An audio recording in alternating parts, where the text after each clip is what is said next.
Hi, everybody. I wanted to take the next few minutes to kind of talk to you about paper do's and don'ts and stuff. And basically, I was sitting here thinking about, you guys have been working on this thing for about 2 months at this point, thanks to COVID-19 and stuff like that.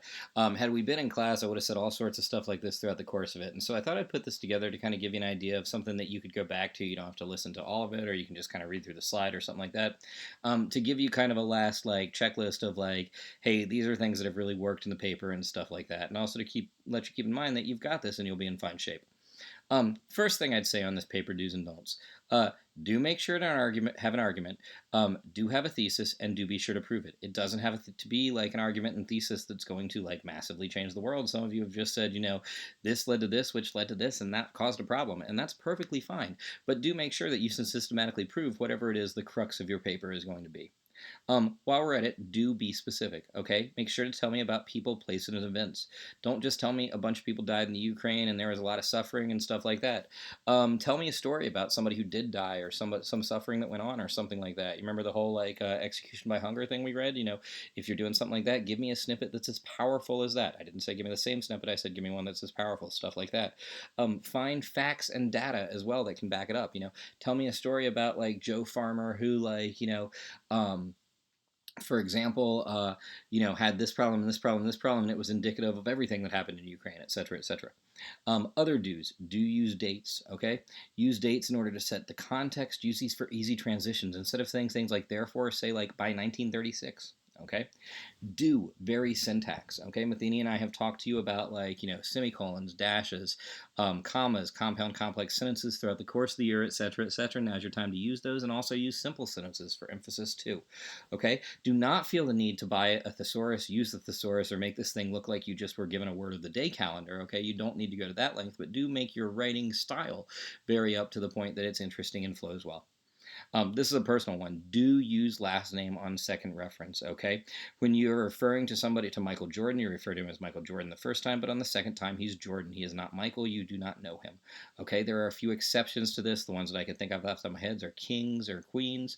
For example, like, Queen Elizabeth II becomes Elizabeth II on second reference, stuff like that. Popes, Brazilian athletes, Sting, Shakira, Prince. I'm sure I'm forgetting other stuff along those lines, but same type of thing. You get the idea. Um, do use past tense when talking about history. You should be using past tense for the vast majority of this paper, as you already know. Double check that one. That is also a huge pet peeve that like drops kind of your style score really hardcore. Okay.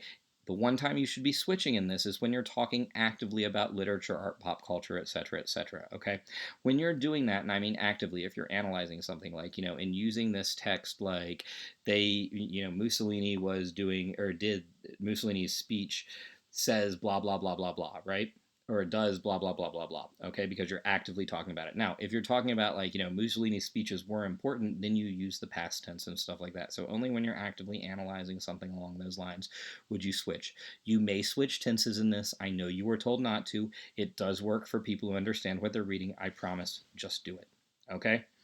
Do use passive voice, but only rarely when needed to describe history. If you need to give background on something, feel free to if you're something like that in order to make it awkward. For example, let's say you're writing all about like Operation Paperclip, and at the end of this you do your thesis and you say something like, in order to fully understand like the implications of Operation Paperclip, it's important to first understand the historical and foreign policy dealings between Nazi Germany, the Soviet Union, and the US at that point, right? And that would be a passive sentence that would work in order to make that work. So it works in history, it works effective, it works rarely, but it is effective. So don't be afraid for that when you need to do it. Do paragraph effectively, okay? As we'll talk about in a second, this is not a 5 paragraph theme, okay? Make sure that your paragraphs are no longer than like half to 2/3 of a page. And if they do look longer, feel free to hit the return button somewhere. I promise you, you can do it. Okay. And finally, do talk to me and Matheny if you're having issues getting under the word count. Okay. Not only are we in a COVID-19 situation, but this is also the first time we've run this assignment like this. And so I'm being kind of very generous on giving people a few extra 100 words or so if they need it on this. So if that really is becoming an issue because the topic ended up being very large, do feel free to talk to Matheny and myself. Okay, now that we've talked about do's, let's talk about don'ts. Going back to my paragraphing thing here. Do not make this a 5 paragraph theme, okay? As we've talked about a bazillion times, plus One BTS does not equal one body paragraph, okay? If you have three BTSs, that's fine, but make sure that you break it up and that you have points that you're making and subpoints and stuff like that. You are way more complex than an 8th grade 5 paragraph theme at this point. If you have two BTSs, if you have four, that is fine too. There is no magic formula, okay? But make sure to break this up effectively and make it palatable for your reader in a way that is comprehensible and understandable for them without having these massive, massive, massive long paragraphs in this formulaic 5 paragraph way of doing it. Okay, do not worry too much about the source requirement. Okay, a few of you have written me and saying, "Hey, Doran, I had one book source I was missing and I can't get out to find it to the library in COVID-19." I understand entirely. We are in a rare situation here. Do use good sources. Okay, the time I'm going to get upset about the source requirement is if you don't have at least 8 of them that you cite in your paper, because remember it's 8 cited and it is works cited. Okay, and if you use stuff like Wikipedia and about.com and crap like that. Okay. But if you're one book source short or something along those lines, don't worry too much about the source requirement. Do not speculate. You guys know this. You can't say if something didn't happen, then X wouldn't, or then something else wouldn't have happened. Okay, that doesn't work. There's no possible way you can prove it. I get to do it from time to time, but that's mainly because I'm giving lectures, not writing a formal paper. I'd never do it in a formal paper. Okay. Um, Another pet peeve. Do not use in conclusion to start your concluding paragraph or any other derivative of that to end as such, in the end, etc., etc. It will just piss me off. And that's the last paragraph I read before I grade this thing, so don't do that. Do not use direct quotes too much in history, okay? You should be giving direct quotes on like a hardcore or strong secondary source or primary source that really makes your point. You should be using direct quotes and citing a lit source or something like that. But a lot of times to give direct quotes, as you guys know, is going to make the paper kind of cumbersome and hard to read and stuff like that. You can paraphrase, and that's exactly what you should be doing. The vast, vast, vast majority of you are good writers, and it's going to work out a lot better for you that way. On that note, do not forget to cite an idea that isn't yours. Obviously, you should be citing facts and stuff at this point. You're well aware of that, right? But if you're going to tell me that Joseph Stalin was paranoid about something or that Joseph Goebbels did like blah, blah, blah, blah, blah because of something that he thought, okay, you have to cite that. You are not a PhD. You do not have an expertise in that subject. And that's what you need to that also becomes the evidence of other people that do to cite that. Where your analysis comes in is when you're linking stuff together. You're showing me how something led to something else. You're using stuff like the theory that we've taught you, like hard and soft power, or like different types of society and their impact and stuff along those lines. Okay. Do not overuse one source, okay?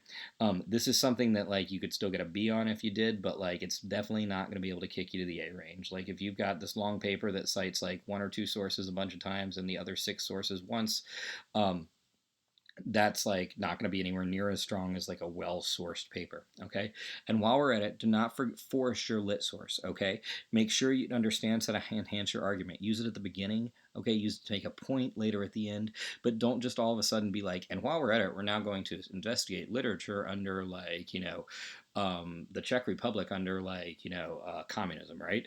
No. Find a significantly better way to work it in, and see some of Matheny's videos and stuff that she's talked about if you have questions about that, and send us an email too if you're worried about that.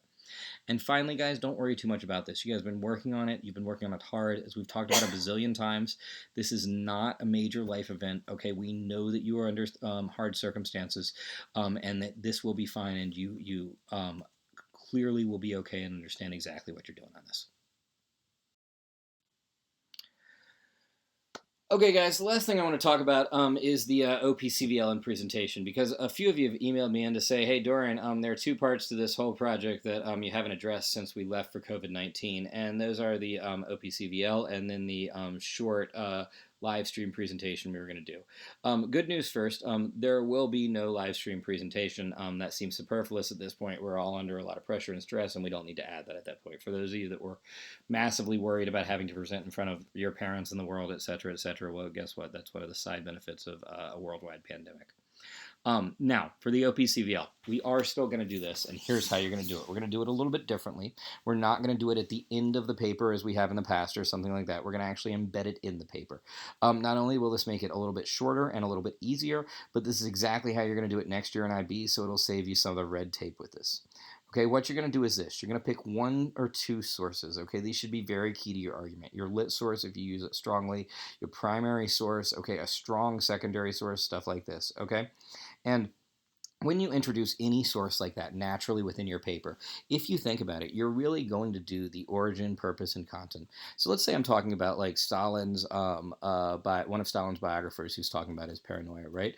Before you did that, you would say like, backing up like, Stalin's, and this would probably be a direct quote source, right? So you'd say like, backing up like this idea of Stalin's paranoia, like his chief biographer during the Soviet Union, who wrote the book like, Joseph Stalin, A History, argued that Stalin was continually worried about World War III because he thought that the Western allies were going to attack him, blah, blah, blah, blah, blah, right? Okay, and that would be your quote. And that'd be what you'd say, and that'd be what you'd do to like further your thing. If you think about it, you've already actually talked about the origin, purpose, and content right there of the source, right? And you do that with like not every source, but big, strong sources that you're using, right? Now, what you're going to do is you're going to add a couple sentences at the end that give you the values and limitations there. So you're going to say, like, afterwards, and this is where you might use the passive voice or something like that sparingly. Like, it's important to understand when thinking about this source that it's valuable in that it shows us, like, the thoughts of somebody who knew Stalin at the time and knew what he's doing. But it's also limited because this person would not have had a perspective outside the Soviet Union. And they would have been limited on what they could think about Stalin if they didn't think Stalin was, like, great because of his cult of personality. They wouldn't have been able to publish, right? And something like that is going to analyze the values and limitations there. And in that, you will have embedded an OPCVL, which is actually like the ultimate goal of what we're doing and what you got to get used to doing in history and any type of like humanities subject as you go further and further on. Okay. Now, what I'm going to say with that idea and stuff example is do this. Give it a try. Okay. Everybody can have 100 extra words to do this. This now makes the max word count for this paper 1,900 words unless you talk to me and Matheny first to beg for more. Okay, so 1,900 words where you are with that, so don't have to worry past that.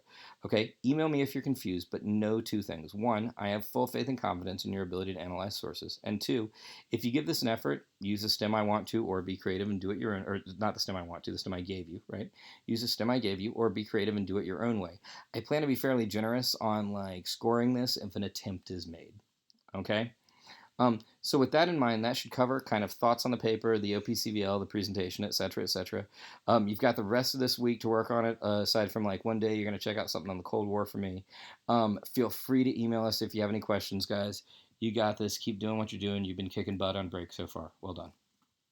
Or not break, I guess it's really COVID-19, quarantine, whatever it is. But you have been doing pretty well on that. Enjoy. Later, guys.